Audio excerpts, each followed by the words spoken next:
Nek musuh wong sing mentale kok dibuli ngene. Halah, enggak apa-apa, lokno. Wis aku panjen ngopo wis lokno ngono.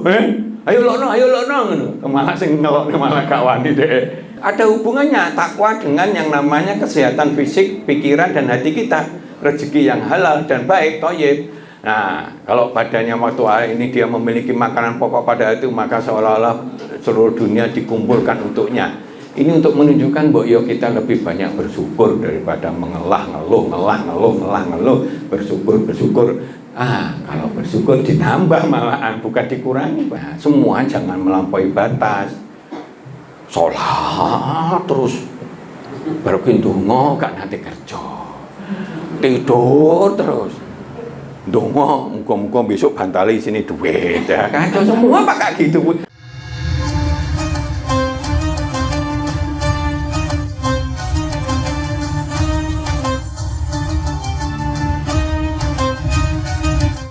Assalamualaikum warahmatullahi wabarakatuh. Waalaikumsalam warahmatullahi wabarakatuh. Alhamdulillah, senang sekali saya Nalin RA bisa kembali membersamai jamaah kajian manajemen Islam dengan episode kita pada sore hari ini mengenai manajemen sehat cara Nabi. Nah, di cuaca yang tidak menentu seperti ini, memang perlu sekali bagi kita semua untuk menjaga kesehatan agar bisa tetap beraktivitas. Nah, seperti apakah manajemen sehat cara Nabi akan dijelaskan lebih lanjut oleh guru kita Ustadz Juli Murtado. Mari kita simak bersama. Assalamualaikum warahmatullahi wabarakatuh. Waalaikumsalam warahmatullahi wabarakatuh. Alhamdulillahirabbil alamin. Wa bihi nasta'inu ala umuri dunya waddin. Wassalatu wassalamu ala asyrafil anbiya'i wal mursalin wa ala alihi wa sahbihi ajma'in, amma ba'du. Bapak-bapak, ibu-ibu, saudara-saudara yang dirahmati Allah, mari kita bersyukur pada sore hari ini cuaca terang. Kita bersama-sama dengan izin Allah hadir di sini tidak hanya untuk berupaya menjalankan salah satu perintah Rasul, perintah Allah, bahwa kita diwajibkan untuk menambah ilmu dari manapun. Nah, mungkin di antaranya di sini yang berupa tema-tema. Nah, maka mari agar kita dinilai ibadah, kita awali dengan membaca basmalah. Bismillahirrahmanirrahim. Bapak, Ibu,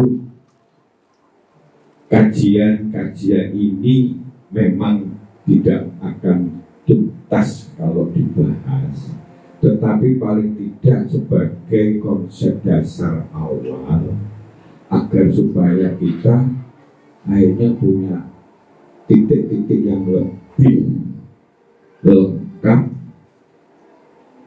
dan itu sudah disertai dengan wawasan sehingga kita bisa mengatur ini dengan baik dalam kehidupan kita. Nah, manajemen sehat cara Nabi, kita hanya berikan konsep-konsep dasar, memang berbeda. Namun di Arab Saudi memang sampai sekarang pun rumah sakit itu nggak merajalela kayak di Indonesia. Di Indonesia bahkan menjadi bisnis empuk sekali.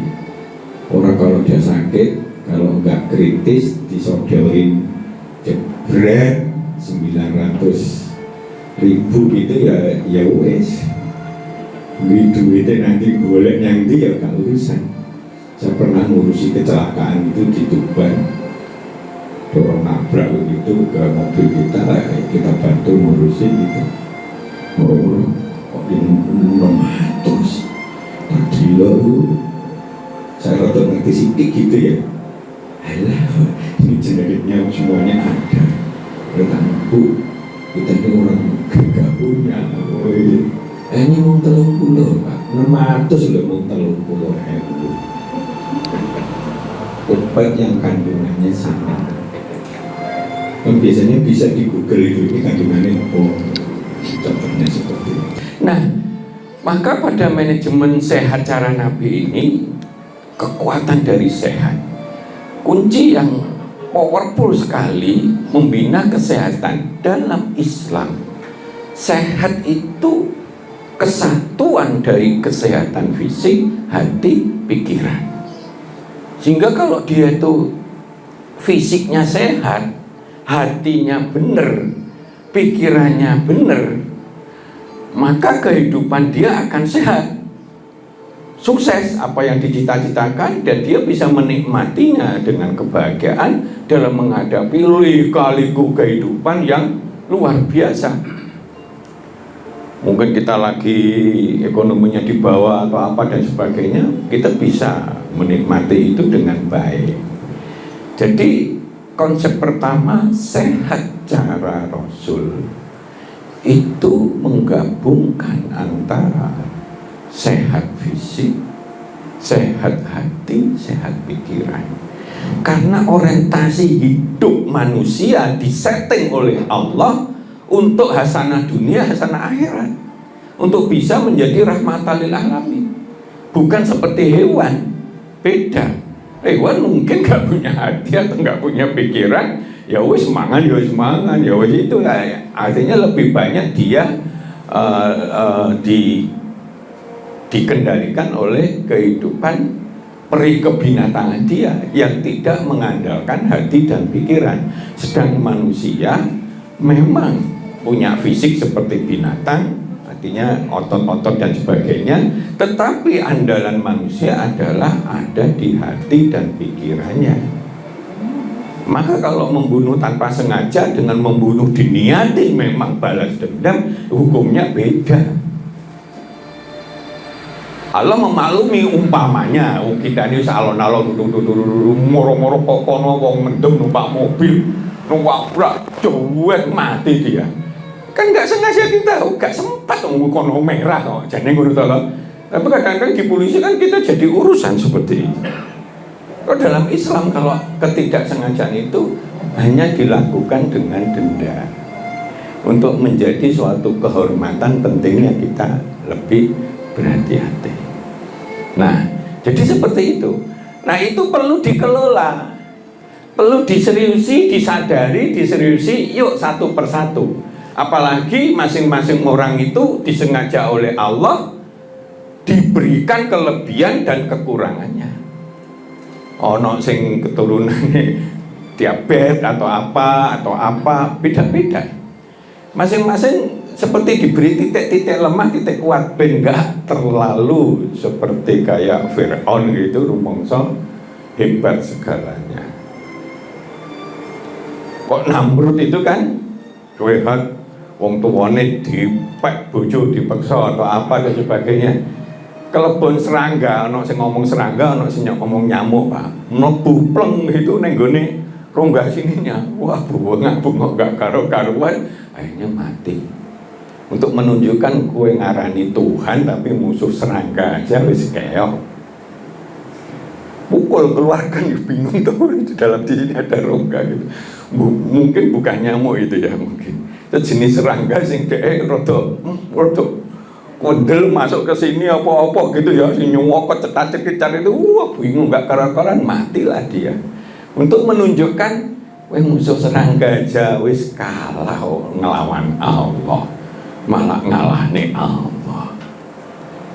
Kayak gitu. Ya ini contoh ya, contoh dan kisah-kisah nyata itu banyak sekali untuk pembelajaran kita. Maka mari, karena tujuan manusia atau kita ini kan pengennya sukses, apa yang dikarepne, dicita-citane. Yang Nabi Muhammad sama Nabi Sulaiman beda kan gitu kan. Sukses, ya, mulia di mata manusia sama Allah, nikmat, bahagia, dirasane enak, kepenak, menikmati dan sebagainya. Baik, hasanah dunia, hasanah akhirat. Dan dia harus berperan menjadi khalifah, menjadi rahmatan lil Alamin. Kan mulia banget toh kita ini diciptakan oleh Allah untuk kita dapat untuk rahmatan lil alamin, lingkungannya atau saudara kita atau dunia kita juga begitu. Jadi memang manusia itu dikehendaki untuk menjadi manusia terbaik, khairul ummah. Ini di dalam surat At-Tin kan menunjukkan kita ini memang diciptakan menjadi manusia makhluk terbaik, tapi bisa menjadi kita makhluk paling buruk. Swalasafilin. Nek apa? Nek otak dan hati kita atau pikiran dan hati kita digunakan untuk kafir, untuk bojoi, untuk jahat, untuk perbuatan ngakali, korupsi atau apa dan sebagainya. Nah itu kan yang kita tidak kehendaki. Kalau sudah demikian, menungso bisa menjadi lebih buruk daripada binatang. Apakah Allah menghendaki itu? Enggak janjane. Oh dikasih contoh. Tapi Allah itu kan membangun umat manusia ini dengan terserah, karena nanti ada konsekuensinya, sudah jelas antara batil dan ini sudah jelas, sudah ada petunjuk, sudah ada rasul dan sebagainya. Silakan mau milih ahli neraka atau ahli surga.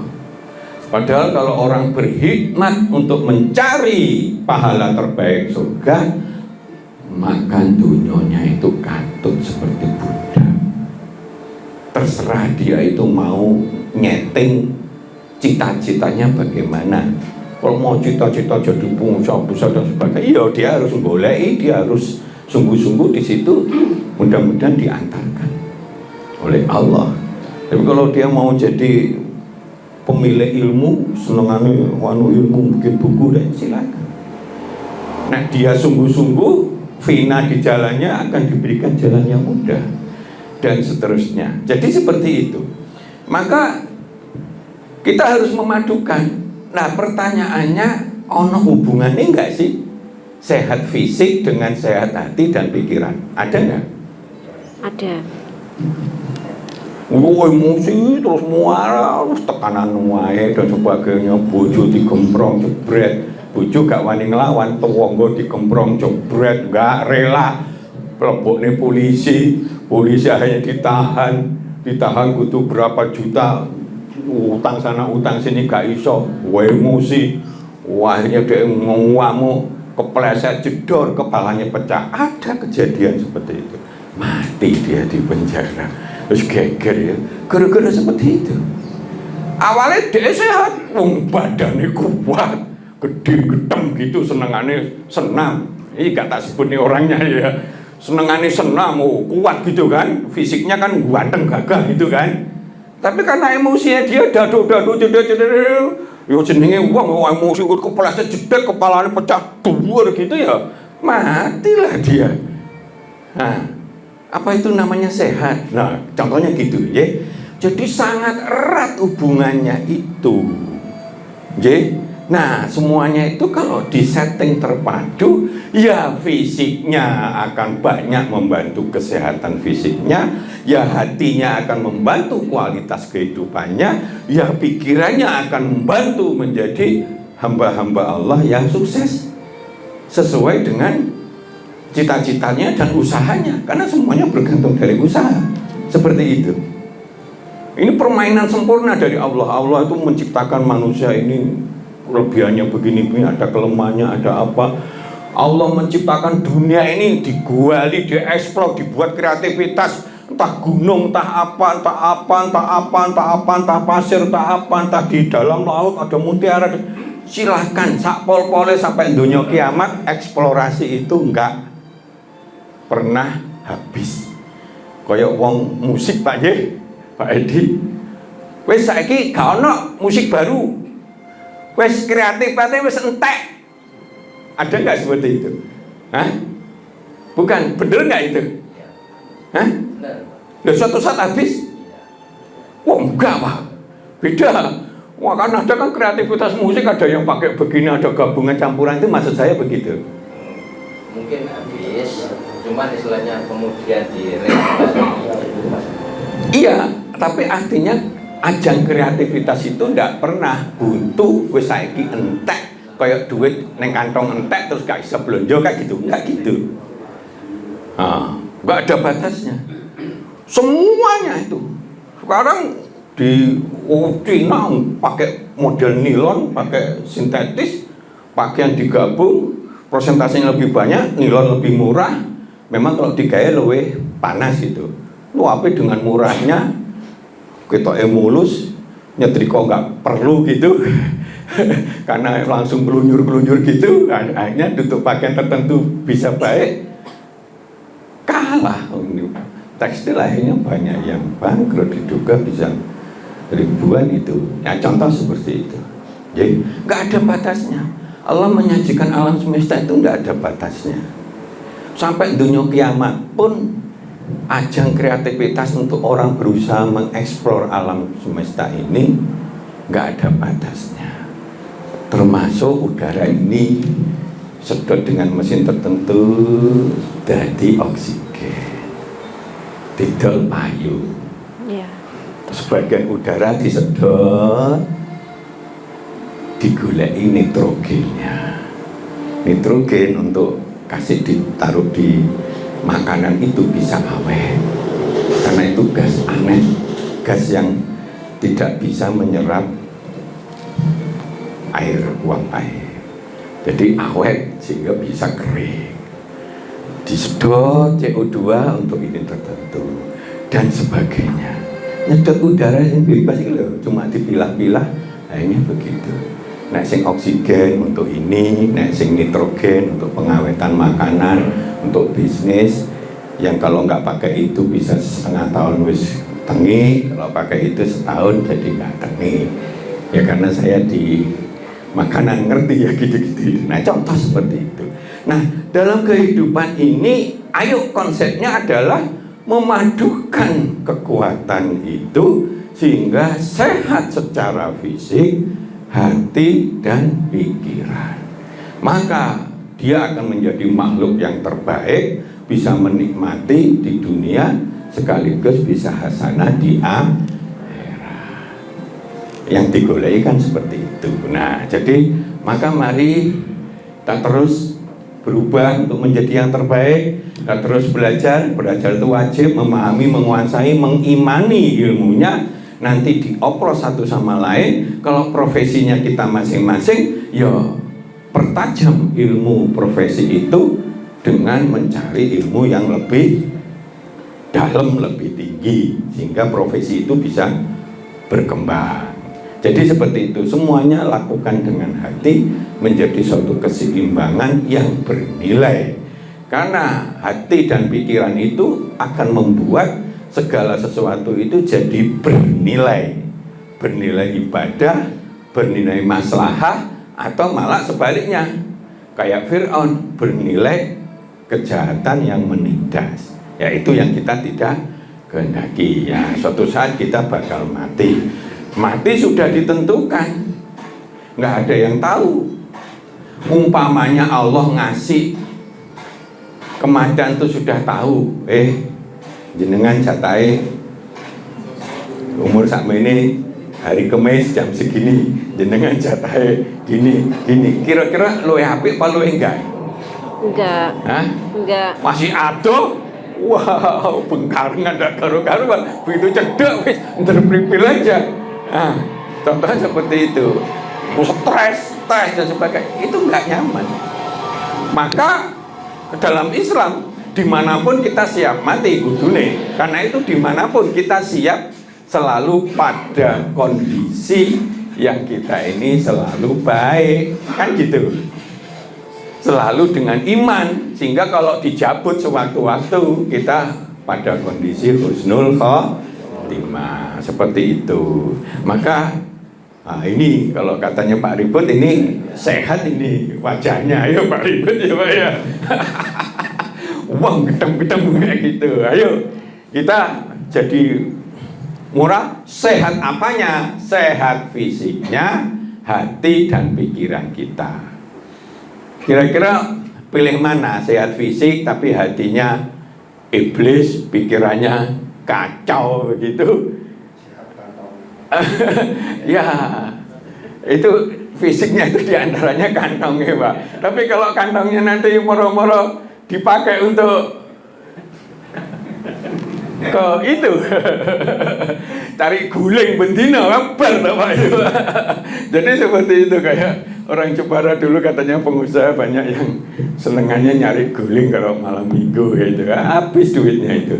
Ya, contoh seperti itu. Nah, maka yang bagus itu semuanya sehat. Setuju betul? Setuju. Bisa menikmati, bisa apa dan sebagainya. Oh, fisiknya gede. Mungkin misalnya putri itu cowok antik, tapi ternyata dia selingkuh, tekan omah, disiap nih yang namanya pentungan, cerot, wirungnya sampai ini pecah monyor-monyor, akhirnya dia sekarat, nah rumah sakit, akhirnya cik selamat, tapi ini wis gak karu-karuan, gak cantik lagi. Apa itu yang diharapkan? Ya gara-gara misalkan hatinya kacau, dia misalkan selingkuh gara-gara nggak tahan sama suaminya yang mungkin ekonominya pas-pasan dan seterusnya, mungkin dia tuntutannya tinggi dan sebagainya. Loh, itu kan berhubungan loh ya. Orang seneng gerusa-gerusa ngebut gak karu-karuan, tuang murah-murah tuabrak terus gitu, sikile ceklek, tangannya ceklek, kan kacau, Pak. Sebab sakit itu bukan hanya dari dalam, tapi dari luar. Kan begitu. Dari luar pun ada berupa fisik, ada berupa sihir atau kemasukan jin dan sebagainya. Nah, tapi konsep itulah yang kita lihat. Ayo bangun kesuksesan, kenikmatan, sukses tur nikmat yang kita dambangi dalam hidupnya. Kita harus jaga kesehatan kita. Ning ojo mung jaga kesehatan mendino latihan ini terus tapi hatinya nggak karu-karuan, ngerentengi yang namanya orang sing seneng delok fisik kita kayak gitu kan, akhirnya bisa kacau dan seterusnya. Jadi seperti itu ya. Nah, ini contoh betapa kesehatan itu tidak hanya fisik, dia dibully, kebetulan mentalnya lemah, imannya kurang. Ini contoh. Nah, dibully loh, wah, duduk ngamuk, dinyak ini dan sebagainya, duduk, wah, melayu. Nah itu kalau diterus nih melayu karena jengkel gitu, dia nggak hati-hati, mudun songkot tangga, kepleset, jedok begitu. Bisa nggak suatu saat misalnya kepalanya kebentur terus dia jadi sekarat seperti itu? Bisa. Padahal awalnya dia kan sehat, tetapi mentalnya nggak kuat. Karena musuh wong sing mentalnya kuat dibully ngene, halah, nggak apa-apa, lokno. Terus aku panjen wopo wis lokno ngono, ayo lokno ngono. Malah sing ngelokne malah gak wani dhek, wis meneng gitu kan, gak kodal. Dhek tenang aja mlaku gitu kan. Akhirnya nggak terjadi panik. Ya, berapa banyak kecelakaan karena faktor panik, kan gitu kan? Nah, wong celaka itu pernah ada pesawat, ada hotel itu terbakar tuh. Sing mati lebih banyak sing panik. Wah, bingung sore ngono-ngono mencolot sakrape dhewe. Padahal dari tingkat 10 deh apa. Nek dihitung sing mati lho akeh sing panik. Sing wis gak wakale wis gak nyantol blas wah ini mencolot. Oh ya mati gitu lah. Ya ada yang mati karena memang kepepet banyak dan seterusnya. Tapi banyak yang selamat gara-gara dia nggak panik. Contoh seperti itu. Ya. Nah, ini juga begitu. Ini sehat. Ditinggal bojo karena memang bondone di Madinah begitu. Dia golek bojone di Madinah, di Mekah, yaitu Abdurrahman Auf. Hartanya ini 10.000 triliun kalau dihitung sekarang. Elon Musk kalah ada. Sehat. Di Madinah dapat bojo yang baik juga. Dia nggak mau ditolong, malah dia senengane menolong. Termasuk ini contohnya, kurma bosok di regone Arab dan sebagainya dengan cara yang nggak nekek itu malah regone normal, malah dibeli 10 kali lipat. Karena ada dokter yang menyarankan, wah ini cocoknya kurma bosok begitu. Ya, ini karena sehat pikiran, sehat hati, sehat fisiknya. Begitu yang dia kejar adalah pahala dan sebagainya. Ini contoh ya, Ya, sebentar nanti kita selesaikan. Ya, malah untung 10 kali lipat ini contohnya. Nah, Jadi seperti itu. Ini juga begitu. Nah, dengan berjalan dan sebagainya. Oke, kita break ya. Tapi ini nanti kita lanjut. Monggo silakan. Baik pemirsa, tadi kita udah menyimak bahwa ada korelasi yang sangat penting antara kesehatan fisik sama kesehatan batin. Nah, nanti kita akan kembali belajar mengenai manajemen sehat cara tadi, akan tetapi sebelumnya kita jeda dulu untuk pariwara yang berikut ini.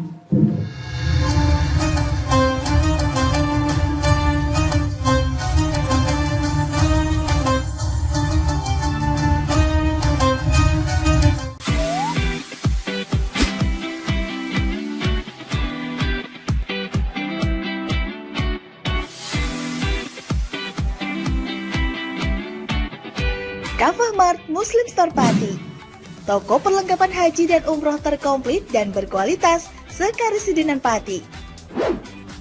Permisi Mbak. Monggo, Assalamualaikum. Selamat datang di Kafah Mart Mbak. Ada yang bisa saya bantu? Nah ini Mbak, kebetulan aku mau cari perlengkapan umrah dan juga oleh-oleh umrah ada?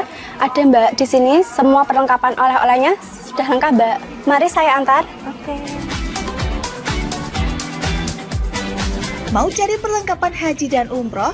Ada. Mau cari mukena dan sajadah? Ada dong pastinya. Atau mau cari oleh-oleh haji dan umroh? Juga ada. Perlengkapan dan busana muslim pun ada juga loh. Komplit banget kan?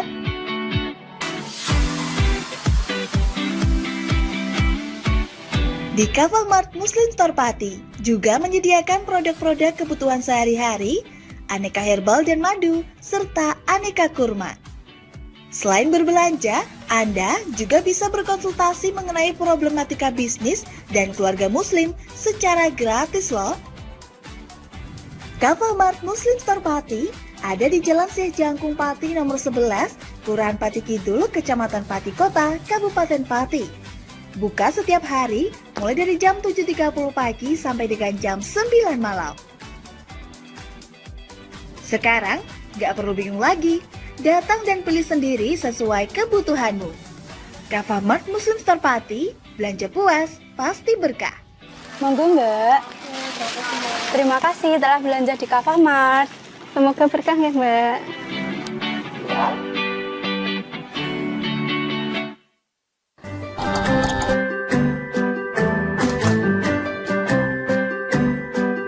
Duh, pengen buka usaha tapi usaha apa ya? Oh iya ya, kenapa nggak jualan kurma aja? Wah, cocok nih.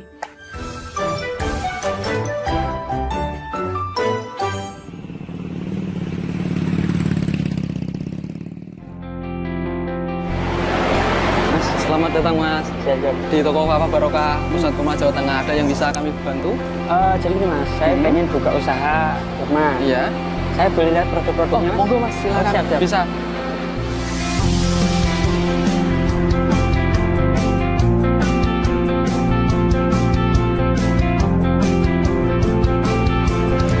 Assalamualaikum warahmatullahi wabarakatuh. Selamat datang saudara-saudara sekalian di toko Kafah Barokah. Kami menyediakan khusus untuk grosir di seluruh Jawa Tengah, bahkan di seluruh Jawa. Kita berusaha untuk membuat bagaimana kebutuhan tentang oleh-oleh dan perlengkapan haji bisa terpenuhi dengan murah, berkualitas, dan lengkap. Kita punya ada 3 kontainer, kemudian di cool room ini dinginnya sekitar 10, semuanya dari import langsung kita simpan sehingga kita bisa menyajikan produk kita ini dengan berkualitas. Ke depan kita bisa mengembangkan terus, bahkan nanti kita akan berusaha untuk import sendiri. Mudah-mudahan ada manfaatnya. Assalamualaikum warahmatullahi wabarakatuh.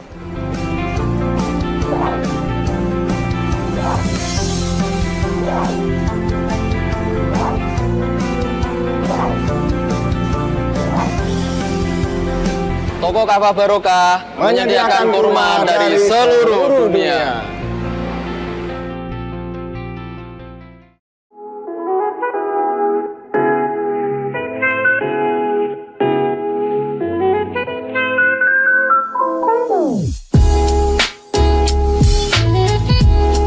Iki Mas, iki warung sing tak maksud, warung kerang pol enak sak Kabupaten Pati. Apa iya? Iya, iki lho, bojoku ku ra doyan mangan ngantek kurune ngene. Nah mangane kene ku ra gelem mandeg. Ayo jajal yo. Oke. Yo.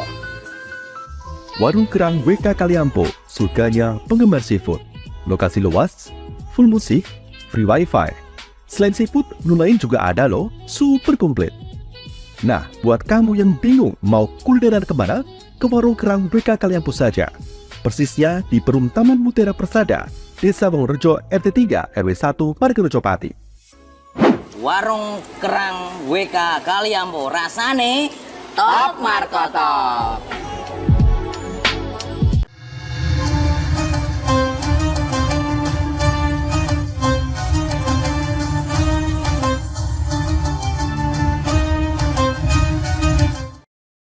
Baik pemirsa, kita akan lanjut kembali untuk belajar mengenai manajemen sehat cara Nabi. Nah, tadi kita sudah belajar sedikit, tapi masih banyak hal yang harus kita tahu mengenai bagaimana sih mensinkronkan sehat fisik, pikiran, dan hati. Oleh karena itu, mari kita simak kembali. Jadi, perintah Allah kita harus berusaha, dan berusaha itu salah satu titik membangun sehat hati, pikiran, fisik kita. Jadi, nah itu perintah Allah. Maka nasib atau hasil tergantung usahanya. Karena masing-masing punya titik kuat, titik lemah. Yang lemah apa? Disitulah jenengan golek imbah Google wis banyak, ada dokter atau apa terapinya apa, digabung dengan terapi cara Islam yang disitu bersifat antisipatif, yang tinggi, yang membuat kalau hatinya tenang, ramah, senyum, helpful dan sebagainya, maka hatinya akan ceria, hormon-hormon akan seimbang dan sebagainya. Saya pernah kan dulu stressing, dituntut ini, tuntut, tidur gak apa gitu, muangani nyobai dan sebagainya. Kacau hormon saya. Wow, bos 2 kali bingung dong. Sampai bojo langsung apa diperiksa. Nggak ada penyebabnya, nggak ketemu. Mulai yang obatnya gak cocok, tak tinggal ini ya santai aja wis. Waktu itu juga pas pilihan RT, hasilnya Pak Sumadi, ya wis ngono dilakoni dan sebagainya. Sehat-sehat dewe. Saya menyimpulkan saya terlalu capek, terlalu lelah, stressing tingkat tinggi, kurang olahraga, banyak makanan yang kacang itu banyak mengandung minyaknya, terlalu over dan sebagainya, kacau balau hormonal saya. Sehingga kalau pas sore itu jam apa tuh, aku mau mati piye, aku jadi bujum di anak kayak gitu. Seperti kayak orang ketekan gitu. Wah, gimana? Aku pernah numpak mobil ke Semarang itu, ya sekitar sore gitu, tapi psikologis atau apa gitu. Akhirnya aku nenggone dokter, nenggone rumah sakit itu Pak, ke sana. Tekan kono dicek-cek tuh, nggak menyimpulkan. Ya mulai gitu. Isu kan sehat mulai gitu. Ternyata kekacauan hormonal membuat fisik kita ini menjadi kacau dan seterusnya. Jadi seperti itu. Nah, itu yang kita lihat. Nah, kalau kita lihat makan minum ala Rasul itu bagaimana? Makan yang halal dan thayyib. Ini merah. Karena ini yang menjadi titik kunci utama. Makan halal, thayyib itu baik. Nah kita ini memang senengane, memang tekanannya tinggi. Yo cuk, mangan garam akeh-akeh, kayak gitu. Secukupnya saja. Itu pengertian thayyib itu begitu. Mangan sate yo cuk, sak waskom, cukup 10 sunduk ya wes gitu. Ada di tempat perusahaan teman saya gitu ya. Ben sore itu mesti mampir warungnya duduk apa Padang. Wadik senengannya sing kayak gitu, sing litek-litek kayak gitu ya, banyak santan. Main ben sore kan. Senengane kuwi, tahu-tahu akhirnya dia kena stroke karena kerjanya cuma nongkrong di meja terus. terus manganane ngono, bar mangan bengi terus turu kewareken. Nah, itu bahaya. Ini kisah nyata loh Pak. Jadi toyib itu berhubungan dengan baik untuk kita. Baik untuk kita. Lah kita ini kan masing-masing dewe-dewe gitu kan. Nah, sing cocok apa ya wis iku gak cocok iki, dan sebagainya. Halal ini diperoleh dengan cara yang benar, bukan dari hasil korupsi dan sebagainya. Ini kenapa? Karena sel-sel ini semuanya connect dengan Allah. Makan diawali doa, cuci tangan, bersih. Ya, makan seperlunya, berhenti sebelum kenyang, jangan berlebihan. Jadi halal toyib berlebihan itu kunci pokok urusan makan minum. Sebab salah satu pembuat sakit itu urusan yang menyangkut perut gitu ya. Yo mangan yo minum gitu. Pakai tangan kanan. Kalau tangan kiri ada teman saya dokter yang spesialisnya di urusan menangani penyakit terpadu termasuk jin-jin gitu. Memang salah satunya tangan kiri itu jin bisa masuk lewat tangan kiri itu. Senengane tangan kiri, kecuali kalau memang deh tangannya kiri itu tangannya kanan pudul ya gitu, lain perkara gitu. Contoh seperti itu. Nah, jadi ada penyakit tertentu deh masuk, hatinya pas kosong cepat masuk, anunya apa, ada dunia lain yang kita nggak tahu. Dia mempelajari, walaupun dokter, namanya dokter Wahid dulu pernah kesini. Nah, pelahan tidak cepat ditelan. Nah, ini kan ilmunya air liur itu, sehingga membuat ininya nggak berat gitu. Nah, kalau nggak berlebihan, nggak kenyang dan sebagainya, ininya kan nggak berat. Paling tidak nggak digerontoli, tambah stres, akhirnya kena lambung. Padahal kalau udah lambung itu kronis, wah ribetnya nggak karu-karuan ya. Makan daging tidak berlebihan, karena daging ini panas. Kalau dalam ilmu Cina itu daging itu termasuk makanan panas. Jadi gitu. Oh, suka puasa Senin Kemis, Yaumil Bid, Ramadan, Syawal dan sebagainya. Orang yang biasa puasa Senin Kemis dan Yaumil Bid dan Syawal, nek mlebu Ramadan biasa. Nek wong gak kulino mlebu Ramadan juga ya apa. Masa gitu ya. Itu karena dia sudah terlatih tiap minggu, tiap poso begitu, udah biasa itu. Kadang nggak sahur pun ya ngombe tok wis gak apa-apa gitu ya. Tidak meniup air panas sebelum diminum. Itu pernah diteliti memang. Ada bakteri, ada apa yang tidak baik. Apalagi nyantol begitu. Jadi begitu. Jadi ya jangan di sepul-sepul baru oke gitu. Minum susu kambing suka, makan kurma itu memang lengkap sekali itu. Untuk tua muda bagus kurma itu karena kandungan untuk tulangnya bagus, vitamin minornya banyak, terus banyak sekali, energinya juga ada dan sebagainya. Maka nek kono gimbal cuma begini dimaam telu, dimaam apa kuat itu. Jadi begitu. Monggo senengane makan kurma nggak ada salahnya untuk tua maupun muda. Itu bisa mencerdaskan malah karena ada zat-zat kandungan tertentu ya. Susu makan campur zaitun juga gitu. Di Quran semua ini ada. Zaitun itu biasanya untuk kolesterol bisa turun, Pak. Karena minyak ya kudu mencairkannya dengan minyak. Minyak sama air nggak bisa mencair karena beda. Jadi gitu. Zaitun itu lemak baik. Itu sudah dibuktikan, termasuk istri saya dan saya itu sudah membuktikan.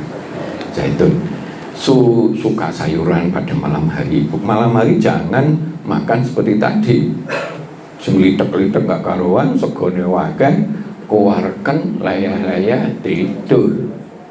Kalau itu sehari nggak apa-apa, sehari, 2 hari, 3 hari, setahun, 2 tahun, 3 tahun, suwe-suwe. Gitu. Akhirnya kena stroke dan seterusnya. Jadi seperti itu. Jadi pola hidup begitu. Suka apa sudah madu, selesai diakhiri doa. Jadi cara minum gitu. Cara tidur Rasul piye? Habis Isya kalau nggak ada keperluan penting Rasul udah tidur lebih awal. Neng umumnya bangun sekitar jam 1-2 sepertiga malam ya. Tahajud kalau jam 1 jam 2 ini pasti tahajud sudah selesai, pasti cek ngantuk itu. Kalau dibablas nih sampai subuh, baru subuh ya ngantuk. Maka di situ Rasul itu sebelum jelang subuh tidur, sebelum jelang duhur tidur. Ini sudah orang-orang Korea sama Jepang sudah menerapkan ini. Bocah-bocah anak-anak itu kon tidur sih malah siang gitu. Jadi itu Pak. Karena di situ semacam tidur sebentar, deep play, tidur yang dalam begitu, itu bisa membuat pikiran itu bisa cerah lagi dan seterusnya. Ya. Makanya kalau dalam Islam pagi sampai sore itu kerja efektif, pikiran dan sebagainya. Karena itu capeknya dikasih sholat duhur itu paling akeh, rawatibnya 4 tambah 2 kan akeh Pak. Wah itu relaksasi kalau sholatnya itu pelan, tumaknina, lurus, seger lagi, kerja lagi, seger lagi. Jadi jadi wong Islam itu diajari sangat produktif begitu. Sebetulnya begitu. Karena olahragane istirahatnya, refreshingnya dengan sholat aja cukup harusnya gitu ya. Nah ini jelang subuh sebelum tidur berwudu dan berdoa ya. Bismika Allahumma ya dan seterusnya, tapi kita nggak ngajarin itu. Bisa macam-macam. Tidur sering miring ke kanan itu ke sini jantungnya lebih longgar, ke kiri bisa ke kanan. Tapi banyak ke kanan itu yang disukai Rasul karena jantungnya rotok longgar. Kan jantung itu kiri apa kanannya? Kiri. Sini toh, lali aku. Kanan ini kan jantungnya longgar lah, ya toh. Kenapa nek sholat itu mencongnya nang kanan? Sebab otot-otot di sini ketarik, sehingga otot aorta, jantung dan sebagainya itu bisa rotok fleksibel. Kalau kaku-kaku kan ketemu kolesterol kan akhirnya gampang ketutup dan sebagainya. Kenapa sholat itu begitu? Itu katanya Hembing loh Pak, neliti loh Pak Hembing itu Pak. Masuk Islam tuh neliti gerakan sholat Pak. Padahal Hembing itu profesor tua, mlebu Islam dalam keadaan tua. Neliti gerakan sholat karena dia tahu lah kesehatan itu jago. Dia di Jepang, di Cina aja dia termasuk yang orang yang berwibawa itu kredibel. Sholatnya kan mesti nekoin ini tak, iya tak? Nah itu karena di sini ada jantung, ini, rada stressing, jadi jantungnya itu nggak gampang keok kayak gitu. Nah, ya, mungkin orang kan nggak sadar itu ya. Kadang-kadang orang sujud aja, profesor wanita Amerika bisa masuk Islam kok. Nah, lampu dipadamkan, ngirit, tur nyaman, ya. Bangun tidur berdoa, mensyukuri yang gitu. Jadi tidurnya sekitar 6-7 jam tambah sekitar kurang lebihnya 8 jam. Sisanya ini untuk aktivitas, dan Rasul itu sangat gemar aktivitas. Aktivitas kan mesti bergerak, mesti berpikir dan sebagainya. Jadi umpamanya olahraga itu tidak pernah pun dengan sholat yang jentat-jentit begitu ya begitu itu sudah nggak terlalu bermasalah. Tapi orang kan pengen rekreasi tadi, olahraga, dan bukan nggak boleh. Rasul itu kan zaman Islam itu olahraganya kan berkuda untuk keseimbangan, dan untuk bisa untuk bisnis juga, ya toh, mana untuk bisa membuat boleh kewan-kewan, perang juga bisa dan sebagainya, berenang, keseimbangan, melatih keseimbangan pikiran seger dan sebagainya. Jadi semacam begitu. Nah, sholat Rasul, nah berwudu nek tenanan sambil berdoa dan sebagainya. Tempat-tempat yang kita cuci itu sangat erat dengan refreshing kita, karena itu poin-poin titik yang bagus gitu ya. Berdoa setelah wudu, bersiwak sebelum wudu, walaupun nggak wajib, tapi Rasul seneng itu bersiwak. Pikirannya jadi cerah, matanya bisa terang seperti itu. Pakaiannya bersih, tempat bersih, tubuh bersih. Sholat di awal waktu, sholat wajib berjamaah di masjid, sholat rawatib, sholat duha, sholat tahiyatul masjid, sholat tahajud, sholatnya khusyuk, tumakminah, berdoa setelah sholat. Jadi kalau kita lihat rakaat Umpamanya tahajud itu dibuat simpel 11 umumnya ya. Sholat sunat subuh ini paling digemari Rasul, ngalah nih dunia saya sini subuh, duha boleh 8, bahkan nggak ada batasnya, tapi anggap aja 2. Sholat rawatib duhur qabla ya 2, duhur 4, sholat ba'da 2 ya gitu ya, asar 4. Nah, maghrib 3, ini isya ini atau rawatib isya, ba'da isya. Jumlah yang kuning ini, yang minim-minim tadi itu sudah 40. Padahal kata-kata 40 itu penting di dalam Islam, itu membuat apa yang kita lakukan sampai 40 itu menjadi suatu habit yang menyehatkan. Kalau ditambah ini tadi 48, ditambah tahiyatul masjid, sholat sunat tahiyatul masjid 10, 5 kali toh, ya toh, sudah 58. Beleset toh 40 aja, wis sehat iku ya. Apalagi kalau disertai itu makmina, duduk gitu apa begitu, wis jane Islam itu wis sholat dapat pahala, wis nyehat nih, wis membuat refreshing dan sebagainya.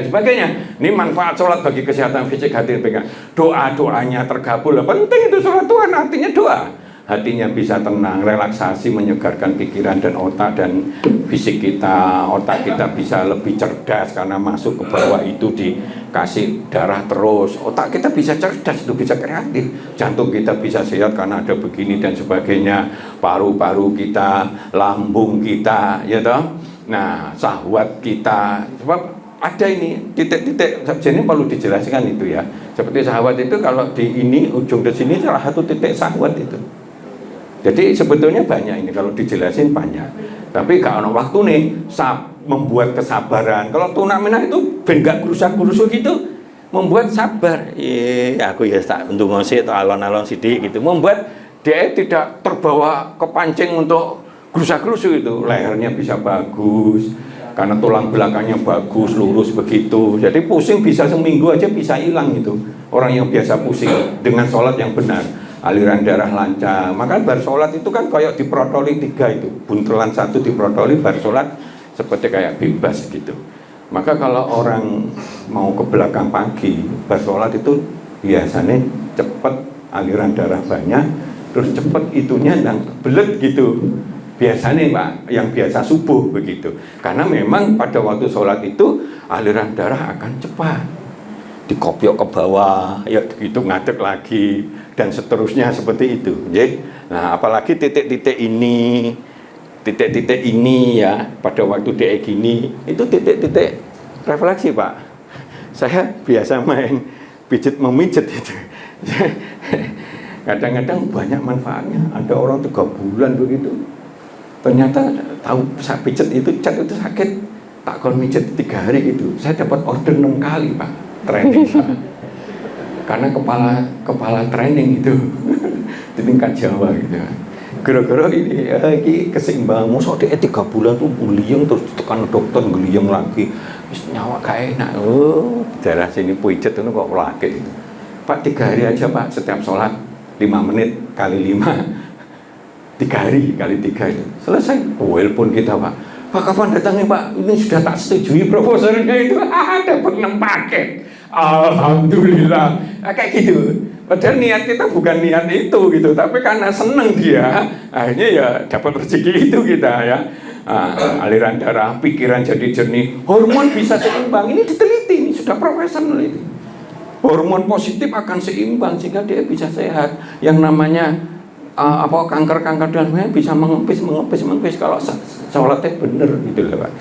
Ya, daya tahan tubuh meningkat. Ini sudah penelitian, meningkatkan semangat lagi karena dia Allahu Akbar terus-terusan gitu. Ada problematika yang gede, akhirnya Allah lah yang paling gede sehingga dia menyikapinya dengan lebih ini.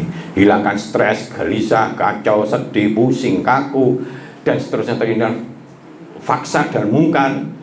Punya disiplin waktu yang bagus dengan Allah dan berkah. Ini mau sholat. Nah, poso itu luar biasa ini. Nah, terkait dengan kebiasaan hati kita latih harusan. Ya kita latih ikhlas, sabar ya wis lah kok karena Allah lah. Oh kita dibujuk niate yo apik ya pimpin neh coba kayak mau bisa pengeras begitu kan dibilang wong rusak gitu balik nene. Ya wis lah wong jeneng alat bisa rusak begitu ya. Yang penting niate baik dan sebagainya. Ya wis nanti kita dandani. Sudah. Jadi model-model begitu membuat sabar, iman, ihsan, ingin memberikan terbaik, salam kemana-mana salam, itu kan nanti reaksinya juga baik, mendoakan ramah, sopan santun, enak, artinya enak itu, pemaaf, besar hati, jiwa besar, tawaduk, rendah hati, khusyuk, hati-hati, tidak rusak-rusuh, bersih, siwak, wudu, dzikir, doa, sedekah, jaga emosi, tidak khusyuk, bersyukur, sholat, puasa, takwa, mengaji, peduli, itu semuanya membangun kesehatan hati, sehingga hati bisa jadi tenang, wala khaufun alaihim walahum yahzanun. Kalau ini pikiran, ya senenglah merenung, bertafakur, aku kok kenapa begini, mungkin banyak salah, mungkin banyak dosa, mungkin kita akan golek nang Google loroku ki apa, obati apa, barangkali ada herbal di lingkungan seputar rumah kita ini yang bisa jadi obat, kan jadi murah, menambah ilmu, silaturahim, membuat sehat, membuat umur panjang, husnuzon, pikir positif, jangan negatif thinking aja. Terus bolak-balik, saya itu kadang nemu nih orang itu ya, sudah bolak-balik kita bantu. Sekali nggak dibantu, kita sudah dicap orang yang seperti kayak wong jahat itu. Padahal berkali-kali dia bantu. Tapi kehidupannya tambah susah dia. Karena dia mikirnya begitu, kayak wong tuh ono salah siji sudah dia itu backlist itu. Padahal dia ya mungkin salah ya kayak gitu. Kan kurang bersyukur akhirnya gitu. Saya penemui orang macam gitu ya. Akal sehat yang objektif, akal sehat harus adil, proporsional, jangan sampai kita berlebihan, capek sampai nggak tidur sampai 3 hari dan sebagainya, ngotot ngoyo dan sebagainya. Ya ojo, itu membuat kacau. Kita menjadi kreatif. Kebiasaan kesehatan fisik, hirup udara segar pada pagi hari itu membuat nyaman, rajin bekerja dengan cekatan, cak berjalan agak cepat. Rasul itu kalau berjalan agak cepat, tapi terkendali bukan gerusak-gerusuk. Olahraga yang paling suka kita ini jangan terlalu ini. Wis tuwek jam umur 70 munggah nang gone Gunung Rawa, akhirnya jadi masalah. Abot, mengatur pernafasan, ada olahraga pernafasan bekam rutin, istirahat cukup, memakai panca indera dengan baik dan benar sehingga dia bisa menikmati, dia bisa bahagia, dia bisa menikmati. Karena kebahagiaan mendorong hormon keseimbangan yang baik.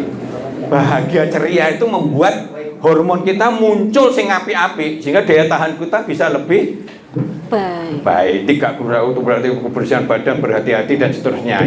Ini di Quran banyak sekali. Tapi intinya pertama halalan. Nah, lagi baik. Waktunya mepet ya. Nah, makanlah telah dengan halal dan baik. Bertakwalah. Ada hubungannya takwa dengan yang namanya kesehatan fisik, pikiran dan hati kita. Rezeki yang halal dan baik, thayyib.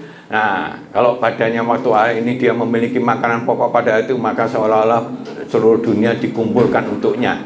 Ini untuk menunjukkan bahwa kita lebih banyak bersyukur daripada ngeluh, bersyukur. Kalau bersyukur ditambah malahan, bukan dikurangi, Pak. Ditambah nikmat kita, ditambah rezeki kita dan sebagainya. Nah, ini ya. Jadi semuanya harus mengacu kepada jangan berlebihan. Konsep Islam sebetulnya tidak banyak. Halal, thayyib, jangan berlebihan kalau untuk urusan makan, untuk urusan bekerja dan sebagainya. Jadi seperti itu.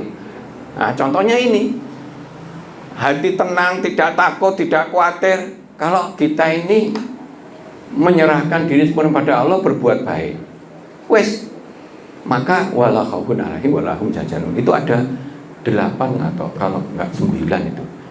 Kalau kita beriman, beramal soleh, kalau kita beriman terus merasa salah terus kita minta ampun, terus kita memperbaiki dan sebagainya, ujung-ujungnya wala khaufun alaihim walahum yahzanun. Itu ada sekitar 8-9 itu. Jadi, tidur yang cukup, gitu. Tapi kalau siang bangkit berusaha, cok males-malesan, cok leta-leta. Itu kalau kita kerja cepat ya itu membuat darah kita akan muncul macam-macam, akhirnya kita bisa sehat, lebih produktif, hasilnya bisa lebih banyak. Semua jangan melampaui batas. Sholat terus baru ndonga gak nanti kerja. Tidur terus. Dongo, muka-muka besok bantali sini duit ya kacau semua pakai gitu Bu. Itu melampaui batas semuanya. Muangan pakai kadung cewocok ngelap-lap mumpung gratis Pak. Udah muami kabeh. Dinaik. Kalau perlu tasnya dikebeki kabeh. Wah, senengane ngono wah, buyar gitu ya. Nah, ini semuanya ini ya kita cukupkan seperti itu. Guru olahraga kita perlu menambahkan? Cukup? Oke, monggo kalau ada yang ditanyakan. Ini waktunya mulur enggak apa-apa karena ini maghribnya kan molor itu. Monggo kalau ada yang ditanyakan. Ya, monggo silakan. Nah, kasihkan. Langsung kemauan, monggo. Ya, mungkin yang saya tanyakan yang tidur Rasulullah tadi. Kalau tidak salah setelah Isya, kemudian sebelum subuh, kemudian juga sebelum zuhur, kemudian yang mungkin belum tersirat setelah asar dan setelah maghrib. Ini kalau tidak boleh tidur, mungkin apakah ada hal-hal yang mempengaruhi atau berdampak negatif dan mohon pencerahannya. Ini ala Rasul. Rasul tidak pernah mengharamkan tidur di sembarang waktu. Tapi ada himbauan kurang baik setelah asar, sebelum maghrib gitu. Jadi, tidak terlalu baik kalau setelah subuh. Padahal setelah subuh itu enak jadi tidur gitu. Karena udara itu. Tapi kalau dipakai untuk kerja, saya itu pernah membuktikan di perusahaan. Coba gue kerja mulai jam 2 istirahat, mulaimu cuma jam 2 atau jam 1 dengan orang kerja jam 7 mulai jam 4. Kesel dia bilang, aku enakan mulai setengah hari Pak, jam 12 mulai tapi kerjaku jam 2. Artinya malam itu seakan-akan dia bukan kerja, kayak wong olahraga. Wow, enak sekali, aduh enak gitu. Nah, ini ibu kita ini yang sering gitu ya. Nah, contohnya gitu. Aku nanti neliti itu. Jadi di pagi hari itu hawanya enak, tenang, seger. Nah, kita nyambut gawe itu kayak wong olahraga. Jadi bukan beban yang jadi pikirannya, tapi malah asik gitu loh Pak. Nah, itu makanya di beberapa tempat itu banyak orang bekerja di pagi itu. Orang di gudang garam itu hasilnya banyak itu budal songko kampung ya, songko kampung itu jam 1 numpak sepeda cerokok mulai ya saat durungi maghrib Pak, sore gitu hasilnya wakai Pak itu sebab itu kan wisuk cak dan sebagainya. Jadi seperti itu. Nah, itu hanya sifatnya kesunahan. Menurut penelitian, recovery tubuh itu bagus setelah sekitar jam 9.10 sampai jam 1. Recovery tubuh. Sehingga kalau orang lagi kacau pikirannya tidurlah di situ, kalau capek tidurlah. Berkui andekan nggak tidur nggak apa-apa, jam 2 dan lain. Tapi kalau bangunnya kayak Rasul jam 1 jam 2, beda kalau saya nyun sewu ya. Bangun itu kadang-kadang jam 3 ya gitu. Kadang yang males ya, jujur aja kadang jam 3:30 ya oleh sidik gitu loh, oleh 7:43 tahajud gitu loh Pak. Jadi gitu. Kalau jam 3 pasti sudah dapat itu, dapat ngaji juga dapat itu. Jadi seperti itu, enak. Itu kalau nggak, maksudnya subuh toh, terus nggak tidur toh.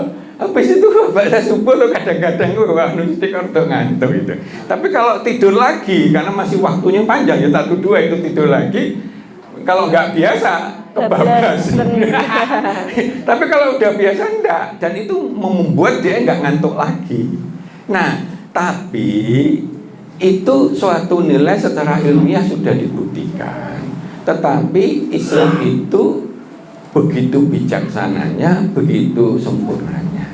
Tidak ada yang membuat kita ini nggak boleh tidur, apalagi kerjanya malam. Kalau capek ya dari sana tidur ya tidur aja nggak apa-apa. Itu karena ada batasan lain, jangan melampaui batas.